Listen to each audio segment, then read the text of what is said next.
Howdy, y'all. My name's Bryce, and welcome back to some more Slime Rancher. Oh, y'all. My goodness, what a day. What a day. It is the 14th. Yesterday was a rough one. First of all, let's look at the aftermath. All right? Let's look at the aftermath of the Hop of the Midnight Bunnies, is what I will call it. I don't know. Hop of the Midnight Bunnies sounds pretty good, actually. So y'all, hopefully this episode actually makes it to the channel in some kind of usable fashion. Yesterday, I had some kind of unexplained catastrophic failure with my computer. No idea how it happened, but basically everything stopped working. So Ash, Chrissy, and I, and mostly Chrissy and Ash, worked on fixing my computer. For those of y'all who don't know, Chrissy used to work in IT. Ash also used to work in IT, and I think he still does to some degree. And so when stuff like this happens, I am incredibly fortunate to have what I call my personal IT team super squad. So, you know, they were able to get it working mostly, but it took a long time. And essentially I've had to wipe and reinstall everything and start resetting all of my settings. Luckily they were able to salvage all of my files, so I didn't lose any of my important files that I would need for like thumbnails or stuff inside my videos or whatever. So first things first, I want a big ol' thank you. Say big ol' thank you to Chrissy and Ash. All right. Say that in the comments, or say something like "Go Super IT Squad" or something like that. All right, because we would not be here recording if it wasn't for them. And I really hope that this episode makes it and that there's no problems. If there are, you know, just bear with me. Might have some audio issues, might have some video issues. You know, I'm kind of doing this the day after. I haven't had time to have Ash kind of double check or anything like that. Or Chrissy either, because Chrissy is at work. So we're just gonna have to go with it. Okay, things are getting a little choppy in here as well, y'all. Let's clear some things out. The Hop of the Midnight Bunnies really did a number on the old hens there. Man, I wish I had thought of that before I put out today's episode. That'd be a great title. Actually, I think I could name it that. I still have time. Y'all. You can listen to me do it in real time. We're going on over to the Chrome, and then I go over and I switch to me, and then I go over to the YouTube studio, and that's where I'm gonna do things. Hold on a second. Come on. I said come on. I said go to youtube.com. Okay, and then I go and press this button, and then I go, hold on, y'all can't see it, but you can hear me doing it. And then we go to YouTube Studio, and then we're gonna go to our content, and we hit edit video, and we change the name, and it's gonna be, it was gonna be called The Invasion of the Bunny Brigade, but no, The Hop of the Midnight Bunnies. All right, because that sounds rad. Okay. All right, now you will have seen the name Hop of the Midnight Bunnies, and in that first bit, you'll be like, but Price, you did name it that. Boom, here I am from the past telling you in the future something.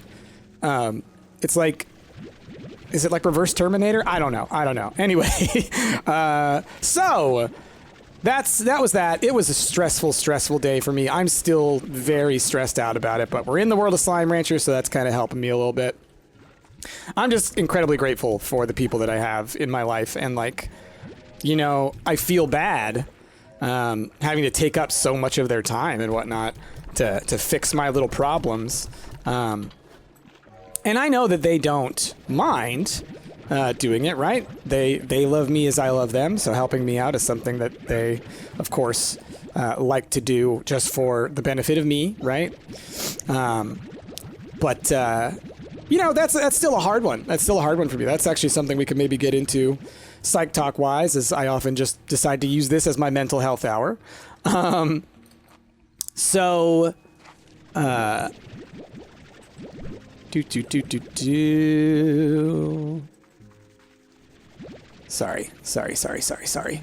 I already forgot what I was going to say. I think I was going to talk about burnout. Oh, no. Accepting people's generosity. for people like me, with the kinds of anxiety and depression I have and the sources from which those are derived, my history, which I'm not going to go into my PTSD or anything. But suffice to say, I have some severe PTSD. Well, we'll say moderate. There's people who have far worse than I do. I have moderate PTSD. But because of that, I have, you know, like everybody gets like their own little things that they develop. And so for me, I learned at a young age to just try and do everything myself and to not ask people for help.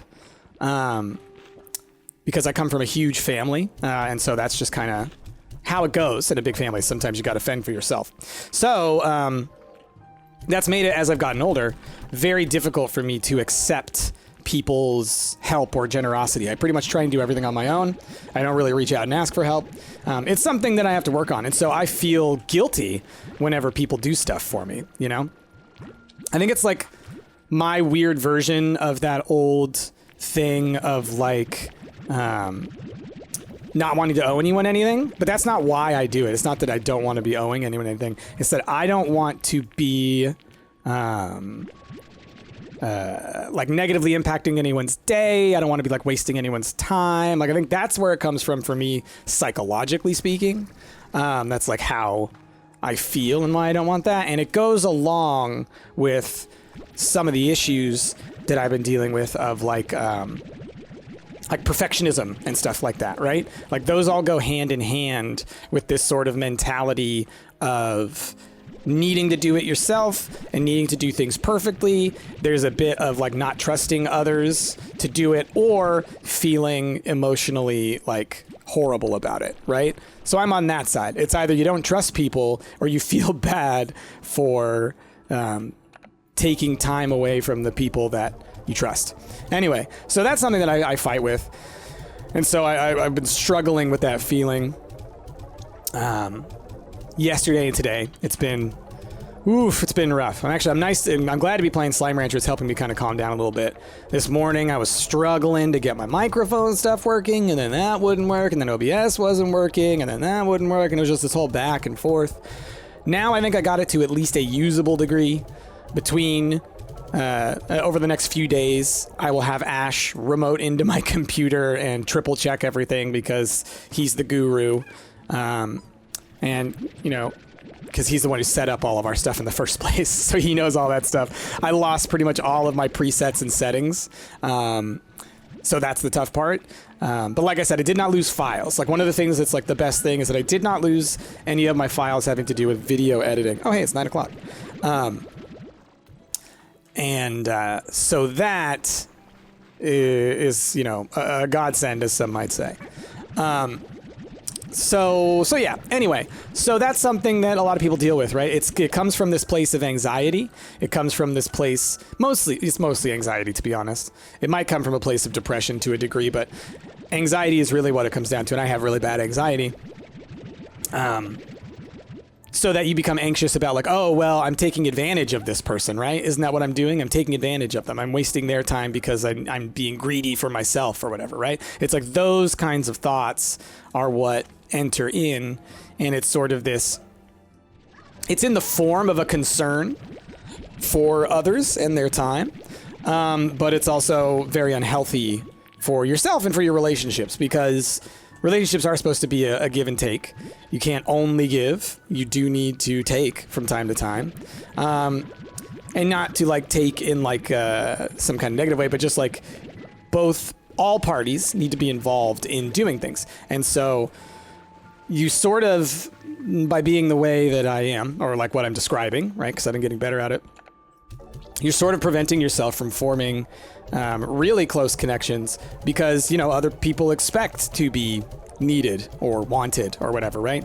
And when you don't do those things, you know, people might not think that you care about them that much or, you know, whatever, right? It's a distancing thing. So it's like a self-reinforcing cycle. So yeah, that's been something that I've struggled with for years, and I've gotten better at it. But I mean, ever since childhood, I was a perfectionist, and back when we didn't know what the word anxiety meant, back in the olden times, I would describe myself as, and people around me would describe me as, a worrier. Oh, you worry too much. You worry about everything. Well, that's what anxiety is. That's literally what anxiety is. You can swap out the word worry for anxiety, and you've pretty much got the same thing. Let's check this. Who we got? Mochi's got something for us. Yo, B, I got you a little something. Emphasis on little. Because I got myself something big. It's way better. All right, cool. Root arches. One of y'all mentioned that we should be decorating around here on the old ranch. And I think that's a good idea. Let's head out here. Let's check on our guys. We'll still go to the Ember Valley one more time, I think, looking for stuff. Wow, everything everywhere gets so so choppy every time I enter a new place. It's like we haven't been here for a bit, so it's trying to be like, okay, what happened here? Because I'm not sure if that's how it works, but I think that's how it works. I don't think that literally the game is tracking every single action of these slimes. It may be. They may be going 100% of the time always. But part of me thinks that from like a programming standpoint, it may be the case that as you enter into different zones, it sort of unloads this zone and then sort of like sets a timestamp or something, right? And then when you come back into it, it loads that timestamp and says, here's what should have happened between now and then, right? Does that make sense? Because I rarely ever come home, or I don't know if I ever have come home, and the slimes have broken out, right? They haven't already broken out. But as you come into the home, suddenly they're starting to break out. Now, I may be completely off on that. Don't take that as, you know, gospel or whatever. Ah, look, the odd onions, we have learned. They are exactly the same. So yeah, anyway. I could be totally off on that. Oh, why am I not feeding you guys these things? Let's throw all these in here. Y'all can have some good snacks later. I'll throw you some of these. And let's go fill this up. Beep, boop, bop, boop, boop. It actually looks like it's full. Cool. It's a lot of carrots. That's a lot of carrots. What do I want to do with those carrots? Hold on just a second, y'all. Flippin' robocalls, always wasting my time. What, you think I was born yesterday? Come on. It's so silly. It's so silly. I mean, it's not. It's actually a pretty horrible thing. These robocalls, they take advantage of people. Specifically, this is why. All right, you know, I'm gonna get on a little bit of my high horse now that I had a robocall pop in.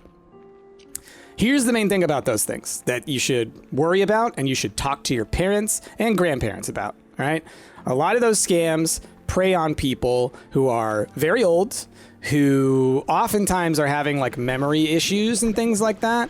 And they take advantage of them and get them to essentially give away all of their money by convincing them that something is wrong that is not, right? They'll say, oh, your bank has done this thing, right? Oh, you need to give us, you need to call us so we can fix your bank, or things are bad are going to happen, right?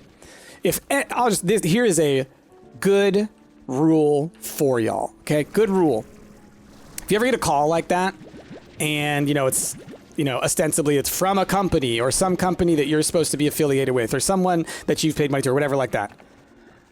Say you'll call back and then go find the number for the actual place and call that, because for two reasons. A, you can actually verify whether or not the thing is true, right? You call your bank, your actual bank, go to the thing, call your bank. Don't accept someone who calls you and says they're from your bank. Right? Never trust that. Just never trust that, period. All right? Double verify. Never give someone your information over the phone. Like, honestly, just never give anyone your information over the phone unless you're incredibly confident in what you're doing, right? Same thing with email scams. Never, ever just click on a link in an email. Never accept an email, open an email that's from someone that you don't possibly know, or it says it's from Google, but then you look at the actual site name that's attached to it and it's not at google.com, but it's something like google.at.me.com or something like that, and it's them trying to hide the fact that they aren't Google or something like that. So always double verify that kind of stuff by you calling the source. Okay, you say, I will call. Who do I need to speak to? I will call back, right? Because if they can't give you an answer, if they say, no, you need to do this now, they're lying. They are lying. Not a single bank in the world, not a single government agency, no one is going to be like, you have to do this right now or else. Never going to happen. Never going to happen. You kidding me? Do you know how hard it would be for the government or any other company to enforce such a strict action? Could never happen in the United States. You kidding me? You know how many lawsuits you'd get if you tried to do that? You kidding me? So no. You can call back, all right? Like, just double verify, all right? And you can even tell them that when they call you. Be like, you know, I don't know this source that you're calling me from. I would like to call directly to the line. Tell me who I need to speak to, right? Because if there's someone you need to speak to, they can tell you who you need to speak to. If there's someone that they're like, oh yeah, call me back, here's my extension number, right? There are ways. All right. Anyway, we're going to get off of that one. That was just Priceless Life Tips. Never trust anyone over the phone, especially nowadays. Especially nowadays. Who of your friends and family have called you in recent years and versus you text to keep up with them, right? Like, let me guess. You talk to your parents on the phone. You talk to your grandparents on the phone. And that's probably it. Maybe you got some other family members. Maybe you got a couple of close friends. But you're not talking to randos over the phone, right? You're not like, hey, I got to do something with my account. I'm going to go call the helpline. No, you go on the internet, don't you? Like I do. I assume you do. Anyway, I don't know. I think that sent me off on a little tangent. Here's a little plug for a massive YouTube channel you've probably already heard of. There is a creator, I think he also streams, named Kit Boga. I've only recently discovered him. Chrissy said that she's watched him for a while, but he's this guy who essentially I think from his audience, he gets he like takes robocalls that they received. Like people will like send me like, oh, these people called me or whatever like that. And then like he'll get them to transfer the call over or something. And he puts on like a fake voice modulator or something. Anyway, what he does is he basically tries to embarrass and scam and waste the time of the scammers. So he'll sit there and pretend that he's someone that they can, you know, take the money from and everything. And like he takes them down the path of like they're doing all these things to try and sneak into his computer, but he knows everything about his computer. He's a computer guy, so he knows exactly what they're doing. He'll walk you through, here's what they're trying to do, and here's this site that they're going to. This is fake, and they're running this thing, and this is not actually doing things, right? And then he'll tell you, okay, and here's what they're going to say, and it's a lie. I would strongly suggest that everybody check one of those videos out at some point, just because it shows you the kinds of strategies that these people use. And as a result, not only can you help yourself by knowing how to protect yourself, but you can help others in your life by being like, hey, look out for these things, right? Because we all know there are people in our lives, in our families, they make mistakes on the internet, you know? And so, you know, it's our job, if we have the kind of information that we can, to try and help them the best that we possibly can. Oh, didn't mean to go right back through. I was just trying to turn around. This is going to be an adjustment for these teleporters. So what I think I need to do, we're going to pop out real quick. Okay, we come out this way. We are going to, so wait, I pointed me this way. So this is the front. So we're going to go like this. Nope. Like that, I think. There's tars out here somewhere. All right, real quick. I want to test this, that I have it pointed in the right direction now. Because this one points me here, which is good. So that points me out towards here. That's great. I want this to point it. Yeah, there we go. So we come out and we're looking this way. That's what I want, because I won't accidentally walk back through it if that's the path we take. Okay. There's definitely some tars out here. You can hear the music. But I ain't worried about it. We'll let them do their business at the moment. I don't have water, although there is a water spring around here, right? I want to say there was one up here somewhere. Maybe I'm wrong. Can I get water from these? Wouldn't that be neat? No, that'd be cool if you could get it from the those vents. Okay. We are continuing to look for... Oh, I put the teleporter there. Wasn't I supposed to put the teleporter over on the... It doesn't matter. This spot's a good one too. Okay. Back to looking for treasure pods.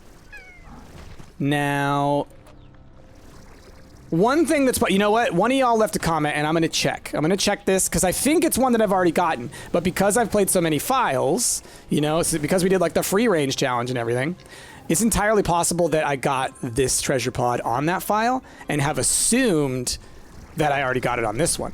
So we're going to go head over to the tabby, where the tabby Gordo was. And from there, we are going to check below, because I know that we've gotten pods there before, but maybe not on this file. But like 100%, I know I've checked around there. Because, I mean, why wouldn't you? It's like the ruins. There's all kinds of stuff below those ruins. It's like, well, you got to go down there. Like, why wouldn't you? You got to check it. Okay. So, in alignment with kind of me having to deal with all the computer issues, you know, it's really stressful because like my computer very much is like my livelihood. So I got incredibly stressed out yesterday, right?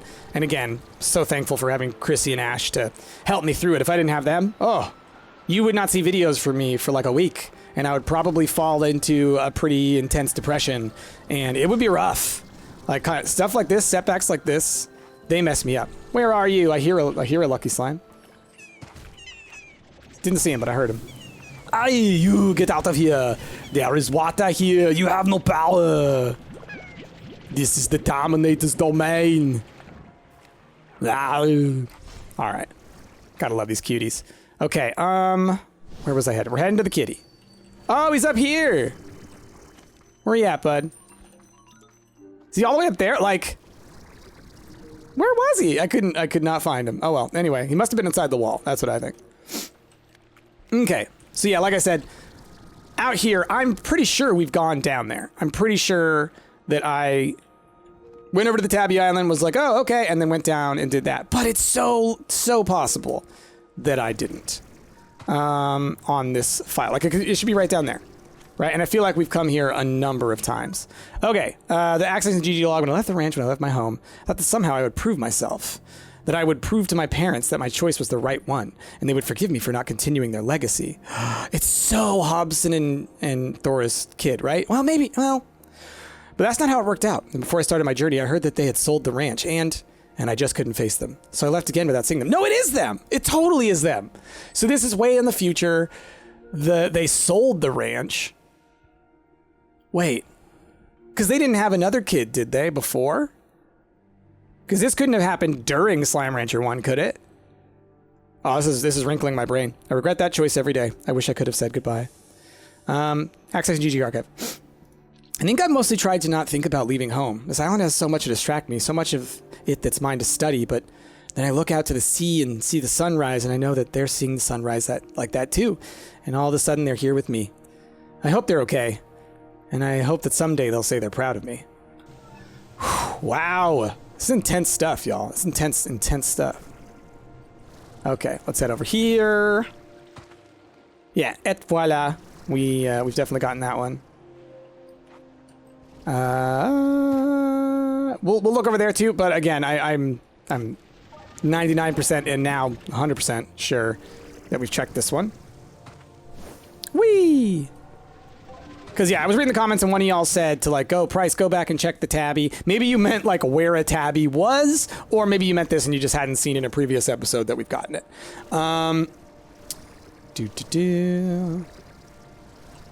Okay. But you might have meant, like, oh, you saw it in one of them and I missed it. Which, in that case, classic me. Okay, so, yeah, we've looked everywhere a million times. Let's look 1,000,001 times. Oh, and one of y'all was telling me these are where the map things were. These were where the map things were. Like when it was like, oh, come over here and you reveal the map. That's what that was. So now it's just a spot. Oh, man, that explains so much. My brain can now rest. I can bring that stuff back.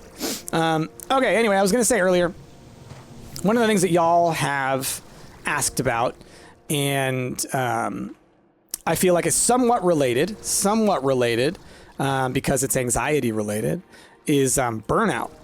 Burnout is something, it's a real big, that's one that we got, right? Yeah.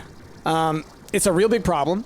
It is something that causes people a great amount of stress that ultimately is bad for their health, their physical health. It causes people to leave jobs. It causes people to engage in, negative coping mechanisms. It causes them to be unable to do their work efficiently. So burnout essentially is when, it's sort of like when you're overworked for too long.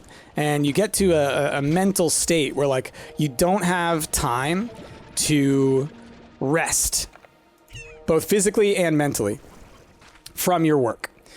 So if you think about that in context of what we've been talking about with dreams and stuff, right? Dreams are your mental reorganization and restructuring of your brain, right? It's helping you file things away. You can think of burnout as something that stalls that, right? Because instead of getting to allow your brain to rest and rebuild itself, you're in a constant state of anxious action, right? You are trying to get your work done. Oh, you got deadlines. Oh, you've got your boss breathing down your neck. Oh man, right? All the stressful things that can come from work. Or just you're so bored with what you do. You find no meaning or interest in it, right? You want to move on, All of these things can contribute to burnout. But ultimately what burnout is it's an anxiety surrounding your work that then moves into the rest of your life, right? So not only are you burnt out at work, but that burnout causes a physical exhaustion and a mental exhaustion that harms your ability to be successful in other parts of your life, right? Suddenly you can't hold your relationships too well, and suddenly you're snapping at people around you, right? It's not good. It's not good. So how do you deal with burnout was a big question that people have. Honestly, the best answer is to find a workplace that matches your needs, right? And that's, look, that is not a solution, right? That is not a solution, right? That is just this would be the solution. It's right. It's like, that's the ripping off the Band-Aid. That's the, let's just do it, nuclear option, I guess you could say. But other things you can do, it's like, okay, you need to figure out ways to take breaks. You need to figure out ways that you can rest from things. You need to set boundaries and limits with your work. That's a big one, is people not being able to set boundaries. Working overtime without being paid overtime, for example, right? Look, just because you have a good job, just because you like your coworkers, say, or your boss, just because it feels like there's some obligation maybe to go the extra mile. Maybe someone else at work is working crazy hard, so you feel like you have to too. Don't, right? Don't push yourself beyond the amount of effort, exertion, and will that you're going to want to put into something, at least in the first few weeks, because you don't want to set the expectation that you'll do that forever. But yeah, it's like you need to set boundaries, because a huge portion of burnout comes from a lack of boundaries, and it comes from essentially placating your boss or whomever, doing whatever they say. Look, if you say I can do something like, oh, I've got free time, I've got, I can take on this project, your boss is going to let you, right? They want things to get done. So if you say, hey, I've got extra time, or you volunteer to do things or whatever, they're going to tell you to do it, right? Not because they necessarily need you to, although they're not going to turn it away, right? But because you're saying you will, right? You are acknowledging that. And if it becomes the norm, let's say your boss asks you to do things frequently, like, say, outside of work, or, stay a couple hours late, right? And you're not getting compensated for that. I mean, technically they're breaking the law. That's the first part. But if you are salaried, that becomes this difficult thing where it's like, oh, you're supposed to be ready to work all the time. But you still need to set boundaries, right? You are not married to your job, okay? You are not physically, shackled to your job. And more importantly, your job probably needs you more than you need the job, right? And I know that that's, again, I know that not everybody has the opportunity to go and just get another job. I'm not saying that, right? I'm not saying it's easy to just go and get another job. What I'm saying is your workplace probably doesn't want you to leave if they don't have to, right? As long as you're not aggressive towards your boss, as long as you're not doing something that they could see as like disrespectful. If you are just like clear, like, oh, you know, I would like to focus on this project that I have to work on here, and I can't, I won't be able to devote time to that with and be able to perform it at the level that you would like, right? You're saying things in a job forward way, right? You're trying to stand up for yourself. We're living in a time where this is more possible, right? You see it everywhere. Places unionizing, people not taking crap from their bosses, companies with bad policies struggling to find new people to hire and thus being forced to put better practices in place because guess what? New hires aren't going to sign on for something bad. So we're currently going through, you know, what's called the like an employee shortage, but it's also called a workers environment, right? We have the advantage here as workers in that places need people and people are not accepting less than what they deserve. Keep it up. Keep it up, all right? Be confident.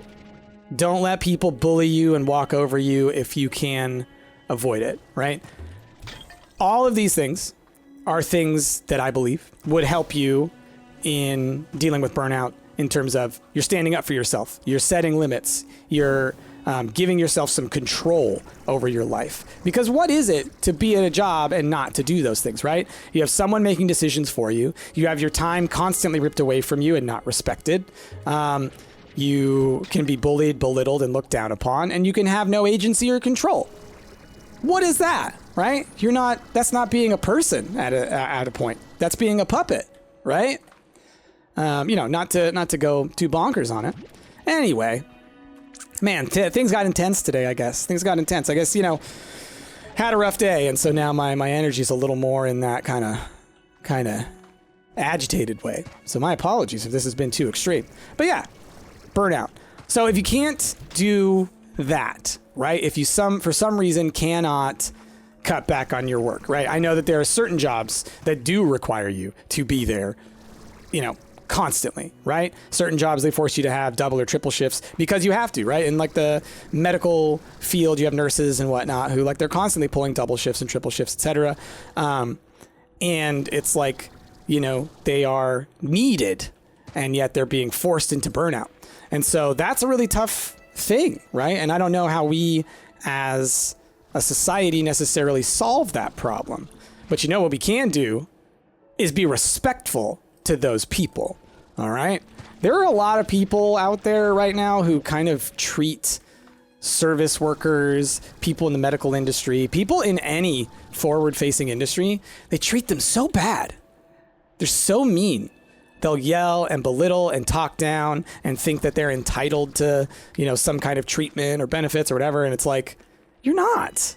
You're not. If you're not respectful to people, you don't deserve to be respected or served. You know what I mean? Like, oh, you want to go to a restaurant and get some food? Well, then be respectful to the servers. Otherwise, legitimately, I think that they should just throw the food in your face. Like, if you're going to be disrespectful, then you are deserving of disrespect. I was thinking about this the other day because, you know, my brother has kids. Arthur is 6 and Eve is 4. And so I was just thinking about like, oh, okay, you know, things that I should do in case certain things happen when I'm hanging out with them, right? So like, what if one of them is like hitting a lot, right? Or doing something like that? Because one big thing with my brother is that like, he's doing a really good job of teaching his kids about consent. So that's great, right? You know, control over your own body and stuff like that. Really important from a young age to understand that. So I don't have to worry with them about like, oh, they're going to be hitting a bunch and like hurting each other a bunch because they get it, right?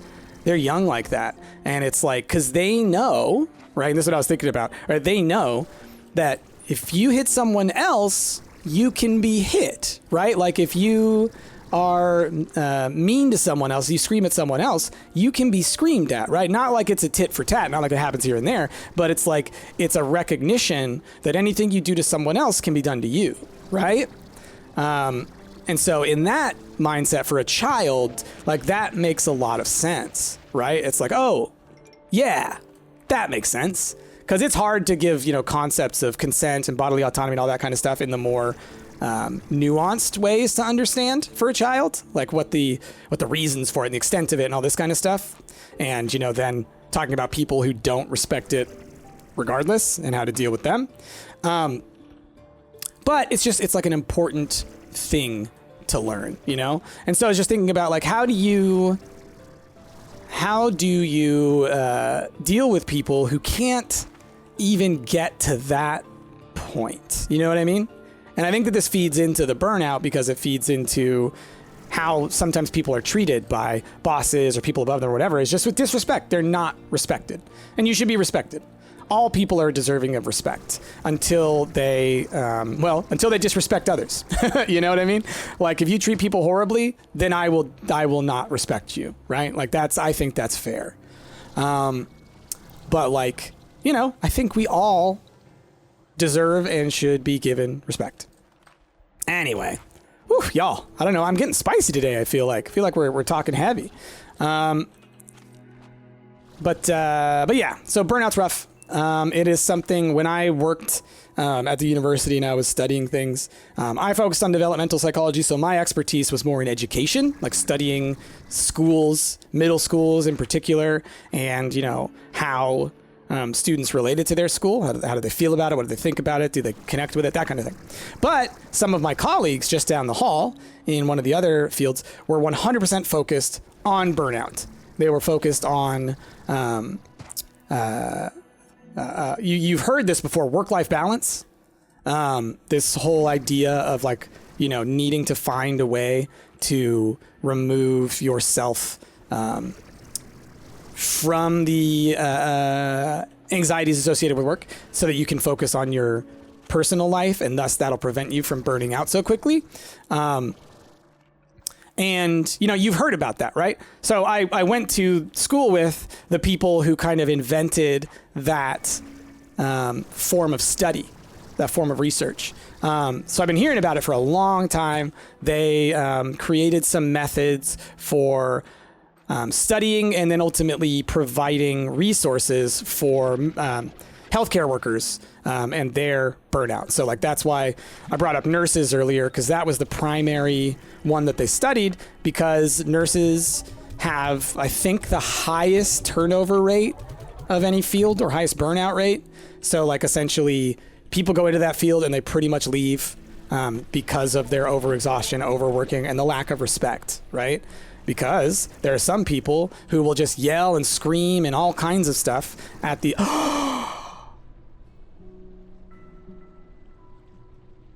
Y'all, it was right here. This was right here, and I never saw it. Look at that. See? I say we got to look at it a million times, and then we'll look at it a million more, because look at that. All right. Are we at one? One single solitary treasure pod stands between us and having done it all without looking. Oh boy, wow, wasn't that exciting. That was cool. I love it. Like, I feel like almost every episode lately, I've been finding one treasure pod, right? I don't think we found one last episode, but then, like, each episode before that, it's like, oh, found one right at the end. Oh, found one right there. Oh, found one right there. How, y'all? Wow. How y'all, wow y'all, now y'all, brown cow y'all. My goodness. Sorry. Hey! Well, I'm not going to get him because I don't have anything for it, but we got a gold in the lava. We got a gold in the lava.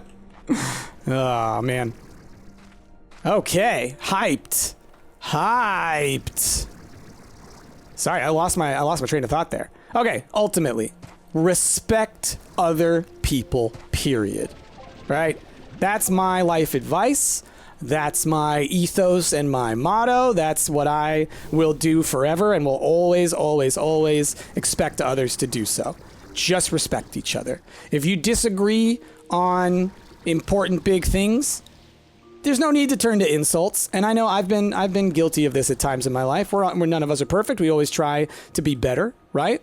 Don't insult people. There's no reason to insult people. And personally, in my opinion, I think insulting others is kind of an example that you don't have the right opinion, right? Like that you're wrong about whatever you're talking about. Because if you didn't, if you had the answers, right? If you thought you knew what was going on, you probably wouldn't feel the need to insult, because you'd be like, well, I mean, I know I'm right and this thing's wrong. And so like, I don't know what to tell you, man. You know, like you can sort of brush off someone else being aggressive, agitated, or angry about something and wrong about it because you know you're right. Like, if that makes sense, right? Now, I know that people can convince themselves they're right. Like, I'm not talking about whether or not your ideology is right or wrong, you know, which one is like the ethical one or not. I'm just saying in general, if you are more confident in your positions, you don't need to insult others in order to get the point across, because you will not have that kind of, you shouldn't have that kind of like knee-jerk reaction, right? I feel like an insult or an intense kind of interaction is often something that happens like in the moment. But if you can stop yourself and think about things for a little bit, right? Take a deep breath, really work through what you're feeling, how you're feeling, why you're feeling it. You can calm yourself down and you can do something in a more civil way. And ultimately, I think that it often makes your points clearer in the face of that aggression, right, from someone else, right? Anyway, I don't know what I'm trying to say. I don't know what I'm trying to say here. I guess all I'm trying to say is be respectful to one another, period, point blank. You know, even if people are being mean to you, do your best to be respectful towards them. Obviously, there are all things that we probably can agree that go beyond the scope of normality, things that are so extreme that, like, you can't even give someone the benefit of the doubt on it in terms of, like, their system. You just have to be 100%, like, opposed to it. But, you know, outside of those circumstances, there's no reason to get, like, aggressive towards other people, right? This is something you know what? I'll give an example. I work on this a lot with my dad. We have very different political views. He's not on the super bad team. I'm not going to say which one, but y'all know who I'm talking about. He's not on the super bad team, but he agrees with some of those people, the ones that are kind of in the middle. And so, you know, we have discussions on politics from time to time, and it gets heated. It gets heated. I get really frustrated. And, you know, that's a thing that I have to work on, is not getting so frustrated with my dad and then going into just like anger and insults and all that kind of stuff. Because ultimately it's like, no, he's telling me his perspective. I'm telling him my perspective. When we actually get down to talking about the issues, like here's what I believe about this thing, right? This specific thing.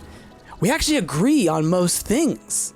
And so it's like the whole us versus them situation is kind of manufactured, but yet at the same time, it's so important at this point in our history. It's wild.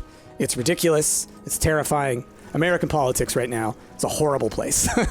But, so it's something I'm working on there, right? I have to remind myself, you know, at the end of the day, I love my dad, and I would like to keep talking to him, and I would like to be able to talk about stuff other than politics. And so I have to kind of push that down from time to time and work through it. But I'm not perfect on it, right? I'm constantly having to fix that, because, you know, certain things, it boils my blood, y'all.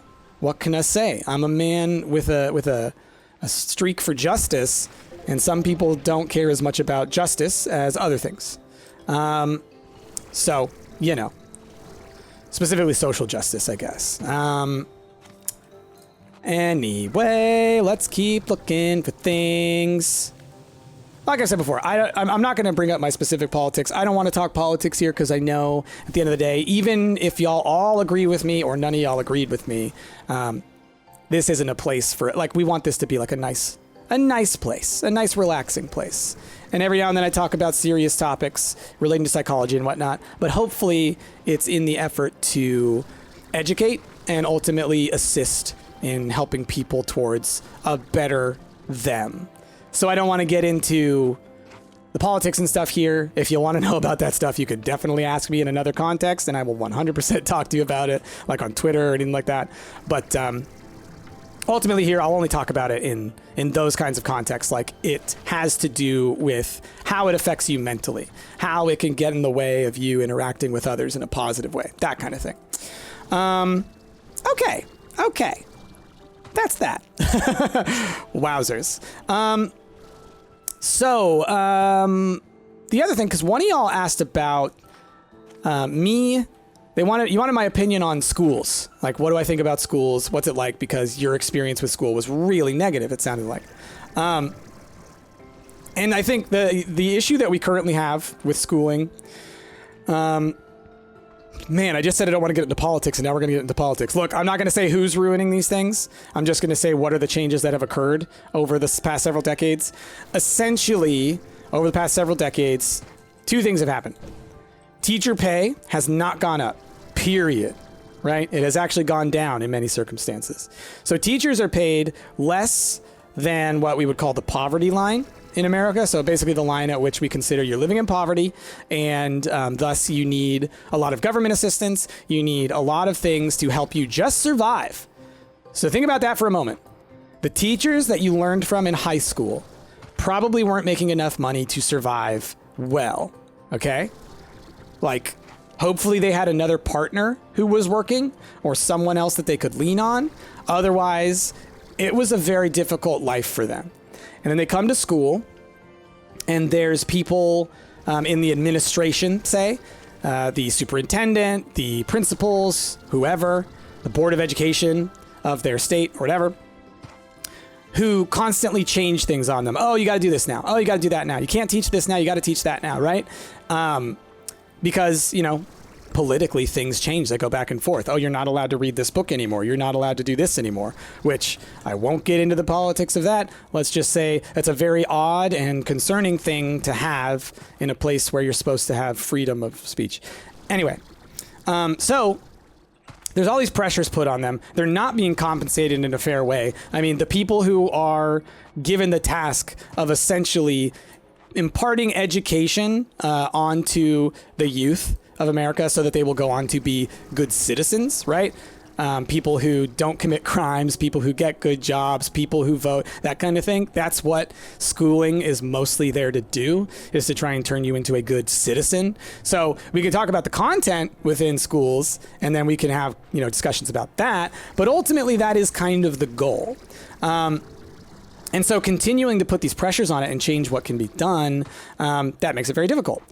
So you got your teachers not making money. You got your teachers incredibly frustrated. And you often have students who are disrespectful towards them. Now, I'm not saying that it's your job as a student to be respectful. I mean, you should. But when you're a teenager or a child, it's hard to blame you too much for those kinds of things if it's related to untreated mental illness, which it often is. Oftentimes the kid who causes a lot of problems for their teacher, untreated anxiety or untreated PTSD or untreated ADHD or something along those lines. That's often the case. And so add all those things together, and teachers are having they have a pretty thankless job and a pretty thankless lifestyle. So I guess what I'm trying to say is I'm not defending negative behaviors of teachers. If they do bad stuff, they're bad, right? And they should be reprimanded and they should change their ways, right? But I do want you to recognize the pressures that are on teachers, because it's so important to see that part of why teachers are always so stressed and why they get burnt out and why they have such rough times is because of that. They are not respected. They are not treated well in our society. They are so disrespected. I mean, it's awful. Like, it's really awful. And I mean, I guess, part of it, for me, it's a personal thing. My mom was a substitute teacher for a very long time. She actually taught before I was born, or before my brothers were born. And then she became a substitute teacher while we were little. So I've always had big respect for teachers. And then in college, I taught. And I actually wanted to be a teacher. I wanted to. And then the more I learned about it, I was like, well, there's no way. There's just no way I could live like that. And it sucks because I always wanted to impart knowledge on people. So that's why I'm so thankful that I can do this and talk to y'all about stuff where I can feel like I'm helping spread important knowledge, because it's something I've always wanted to do. But when I was teaching, I did not get paid enough to like survive. I mean, I'll put it this way. I'm just going to give raw numbers. These are raw numbers, okay? This will paint a picture for y'all. Now, to be fair, I will give them this, though it really is not worth it, and to the extent of what they ended up doing. I did not have to pay for my grad school, okay? I didn't have to take out loans to pay for my grad school. However, oftentimes when you're paying for your grad school, it's because you're going to be given a job in that field in order to continue your education, right? So it puts you in your job as part of your education. So you're sort of paying for a guaranteed future. That was not the case in mine. As a matter of fact, I learned halfway through my education that the job I wanted would never be available until I was like in my 60s, because people are living longer and longer and they're not quitting their jobs, essentially, is what's happening. Like if, let's put it this way, if teachers don't retire, or professors don't retire at 65, but instead retire at 95, that means the person who was going to get that job at 30 now can only get that job at 60. Make sense? Pretty simple, right? The job is there. There's not an extra one. Someone's got to fill that role. And turns out someone is taking double time instead of someone else coming to the position. Again, not going to judge someone from sticking in their job, right? Not going to judge them for that. These are just the sort of the larger issues. I just keep flying back and forth here, don't I? I'm looking. So when I was teaching, I was paid about $1,200 a month. That's basically rent. Like where I live right now, that wouldn't cover rent. Where I live with Chrissy, it would not cover rent. But I was expected to live off of that. So ultimately, I went into a lot of debt because of that. All right. And I was teaching at the university. There were people who were going to go on to their careers in nursing, in business, in everything, right? And I was teaching them, right? I was giving them this knowledge because I love it and I'm passionate about it. But could you imagine someone who isn't as passionate about teaching as I was, who was having to teach and getting paid that much? Like, I'm not saying that money is everything. It's not. Money is barely everything, but it is necessary in a capitalistic society in order to survive. So when you're so severely underpaid, it can make it pretty dang difficult to enjoy going to work, even if you enjoy what you do. So I guess there I'm just trying to say, if you have troubles with your teachers, if you have struggles related to them, do think about the position that they're in, right? They are in a pretty rough position. It doesn't mean they get to abuse you or treat you poorly or anything like that. But at large, it's the American schooling system that is the problem. It has to do with how it is legislated and put forward, and like what are the requirements and what aren't. And then every time a new government comes in, they like to mess with things. And then suddenly it's changed every time. And it's like, I wish that we could just say, hey, we're going to pay teachers well.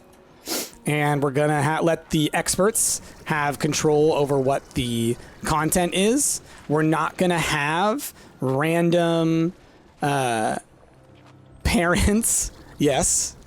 Sorry, parents. Here's where it is. I'm going to say it. We're not going to have random parents saying what their kids can and can't learn in school. Okay? Sorry. Public education means learning public knowledge. And if you have a problem with public knowledge, things that are supposed to be known by all people in this in the country, right? Things that we've kind of said are the minimum of what you should know, because everybody has access to public school, then you don't really get to have control over that, okay? Sorry. There's basic things that people need to learn, and I will get political on this one thing. I guess I've kind of been political this whole time today. It's weird. I apologize if this conversation has not gone the way people wanted, because it also probably hasn't gone the way I wanted. I've been incredibly anxious for the past couple of days, so I guess I'm wound up. I have walked back and forth here about 30 times. Oh my gosh. Clearly my brain is in a fog loop where I'm only focused on what we're talking about. Let's at least head... Gosh, where else could it be?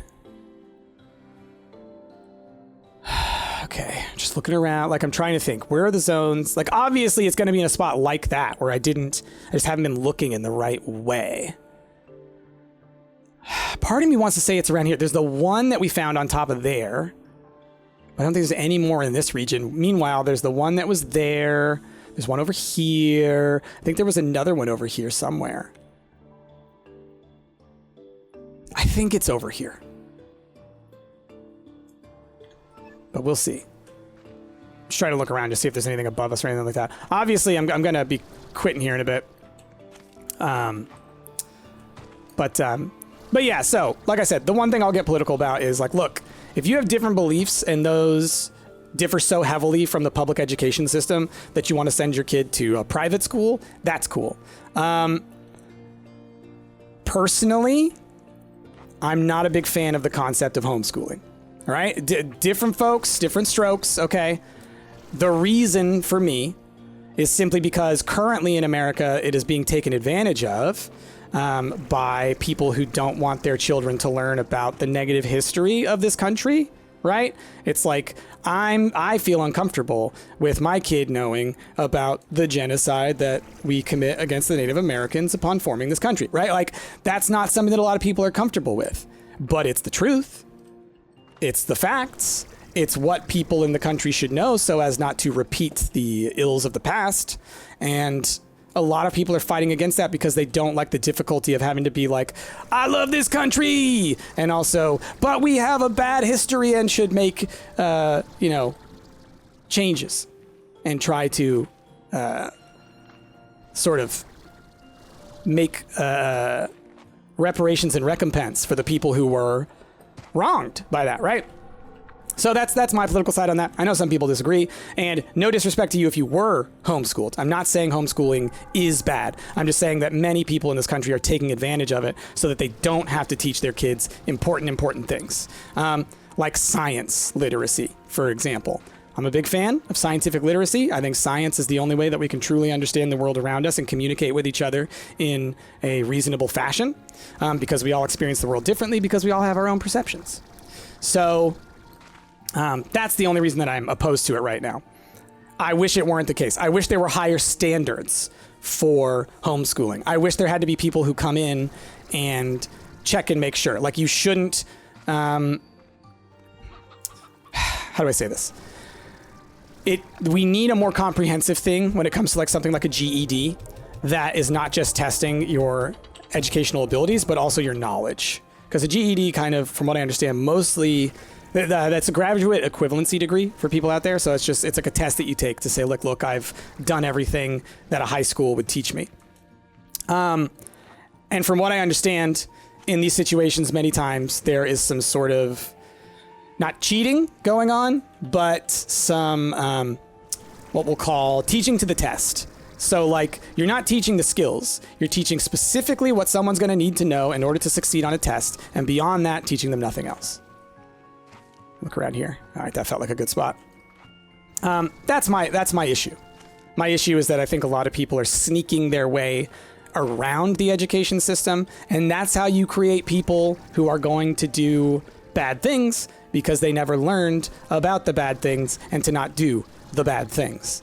I think many of y'all can connect what I'm saying to some things that are currently happening in the political sphere and in the world at large, and I do believe that is as a result of poor education.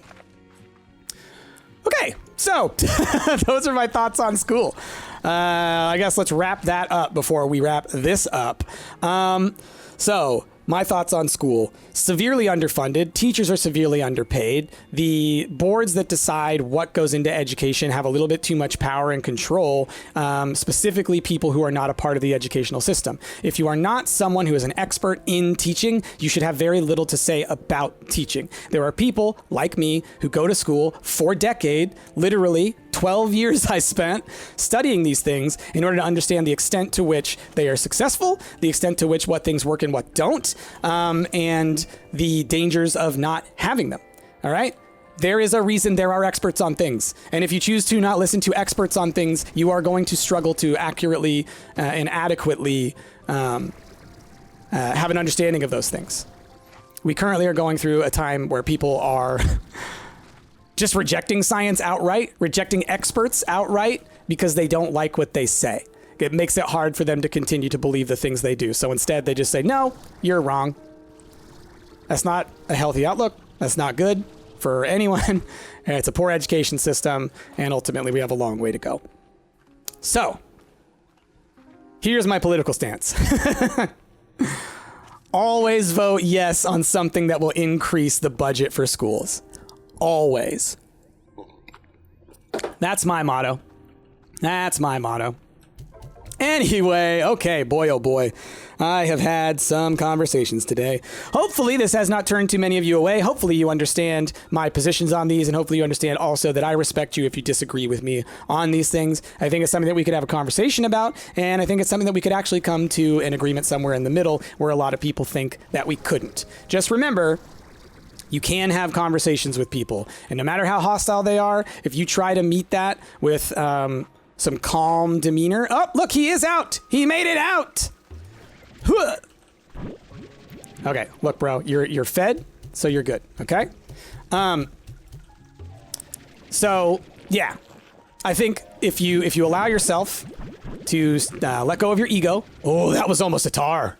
If you allow yourself to let go of your ego, to step into the background and say, I might be wrong about things, and you need to get the other person to also come to that point. If they're unwilling to, then clearly they weren't going to be able to have a conversation anyways, right? Clearly they're not a person who wants to actually have a conversation. So exit that conversation, right? There's no need to get into like a shouting match. There's no need to try and push someone when they clearly don't want to be pushed. All you're going to do is give them fuel for, yeah, see, these people are mean. These people are bad. Instead, just say, oh, okay, well, then, you know, let's just not talk about it. Let's agree to disagree, right? I think agree to disagree is a great phrase. It doesn't solve the problem, right? It'll make some people frustrated if you say agree to disagree, but it is a great way to shut down a conversation that doesn't need to happen. And oftentimes we get into conversations that don't need to happen, right? We just get emotionally charged because we're passionate about the things that we're talking about. The reason that we get so frustrated, the reason that we want to yell and scream and get to these things is because we're passionate about it. But sometimes you need to stop with the passion and think about what is the better thing to do socially in the long run, right? If you want to change someone's mind on something, it might take a long time. But if you always meet them with a positive energy, you always meet them with a willingness to be like, hey, if you want to talk about this stuff and, you know, listen to what I have to say, I'm ready. Let's do it at some point, right? And as time goes forward, you know, always make sure that they know, like, you're there, you're available, you will talk about these things, but they've got to meet you at that place. They've got to be willing to put aside their ego, because that's what a lot of it is.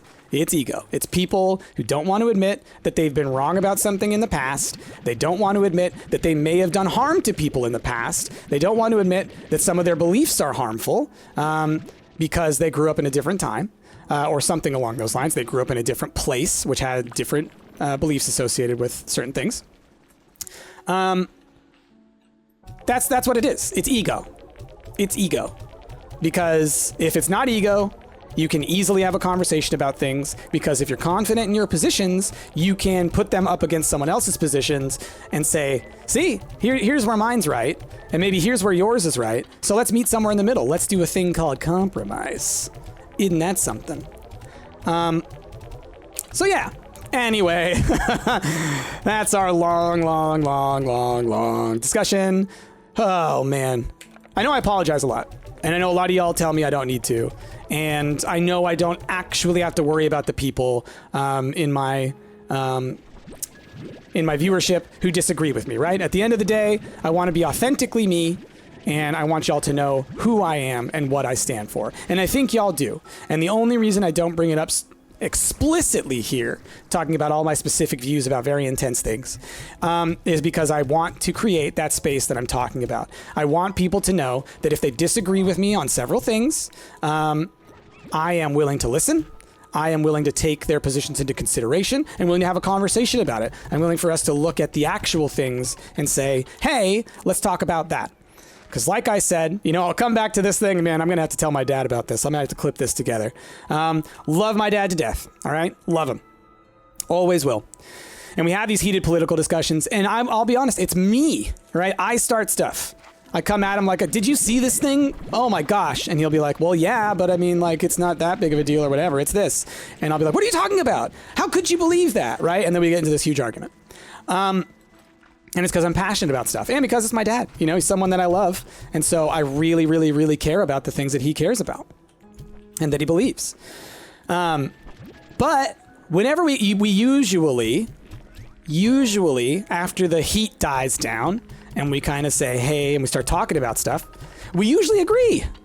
I mean, the guy raised me, right? I mean, he was, you know, a big part of my life growing up, I would say. I'm not going to get into the parenting situation today. Maybe we'll talk about it another day. You know, none of us had perfect families or parents. But turns out we actually agree on most things. And I think that's the case with a lot of these issues. We mostly agree, There's obviously people who don't. But we mostly agree on the ways in which to accomplish things and the things that we should be actually discussing, right?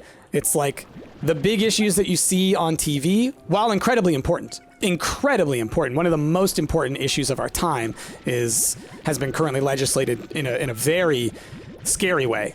Again, y'all probably know what I'm talking about.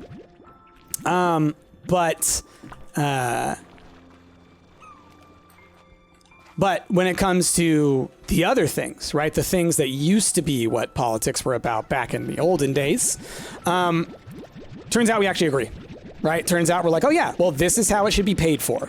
This is where it should come from. These are the taxes that it should be, right? And let me tell you, my dad's a guy who never wants to pay any taxes. He never wants to pay any money to the government. And so he really wants to vote against any kind of tax increase. But he'll agree that on certain things, like, well, yeah, that's what we need in order to accomplish this. That's what we need in order to accomplish this. So I guess that I wanted to share with you, that's an example that I can give of a place where passionate anger and intensity isn't what gets the good response. It's when we have the calm conversation afterwards. And that's when we actually can make headway. And we realize that we're just two people living in this country who are trying to get by and trying to figure out what's going on. And we're both good people who want what's best for others. We just have different views on how to get there. So try and do that. And that's what I'm trying to do here. And I want you to know that if that's something that you are into and you want to discuss things, you know, like education and whatnot on a semi-political level, I guess, I am down. And like I said, just if my opinions come through, just know that they are my opinions. I'm not saying I'm 100% right. I think my positions are the right positions, but everyone thinks that their positions are the right positions. So you need to be ready to listen to other people. Any belief that you hold intensely, you should always be willing to question. Because if you hold it intensely, if you hold it close to your heart, if it's like the center of your being, this thing, and you're wrong about it, how horrible would that be for you to find out later on down the line, right? So look into it now. Figure it out now. These are all important things. Oh, look, it's 10 o'clock. Y'all, it's been over an hour. You heard me say 9 o'clock, and now it's 10 o'clock. Let's read these messages real fast, then we'll end the episode. Okay.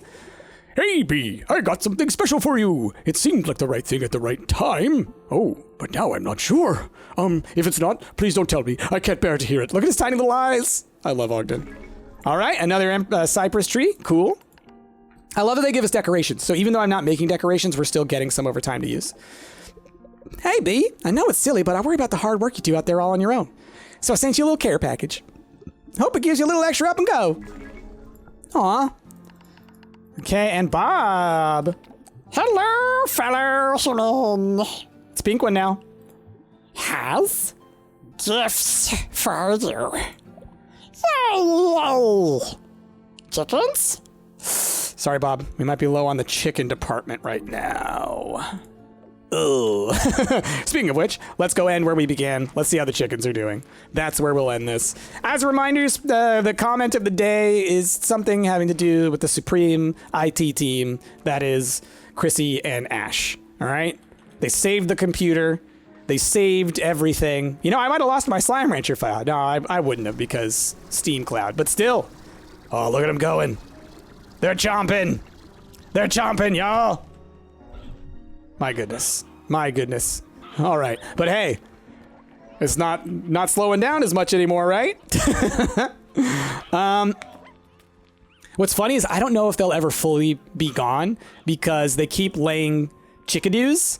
So every time, like, the chickadees will pop up and then they might make more before the next cycle of these guys eating them all. It'll be interesting. I will be interested to see if it's ever clear of hens. That's what will be the next step. And if it ever is, then we start over again with more hens. So leave a comment down below about the awesome IT support team that is Chrissy and Ash. Be like, thank you to the super team of Chrissy and Ash. So beyond that, y'all, if you like this video, of course, leave a like, subscribe if you're not already, obviously. Go ahead, share this with your friends. Go watch another one of my videos if you feel like it and if you can, because that helps YouTube know that you want to keep seeing my videos, you know? So that would help a whole bunch. You know, I was thinking about it the other day. Like, there are some YouTube videos. I primarily consume YouTube. All right, y'all, I'm on here with you. The rest of the Stumpt Gang, they watch like other like TV stuff, and they watch, you know, other like, you know, TikTok and Twitch and stuff like that. I'm a YouTuber. I watch YouTube. And so there are several videos that I like that I have watched like 30 times, and they're like hours long, and I love them because they're just like my comfort thing. Just like I know that my videos are kind of a comfort thing for a lot of y'all. So I appreciate the heck out of y'all watching and listening to my videos. I hope that you continue to do so, and that I can continue to provide you some entertainment, maybe a little bit of education, but at least some ridiculous wiggliness. So y'all, with that, I hope you have a wonderful rest of your day. I have been Price, and I will see y'all next time. Look at him go!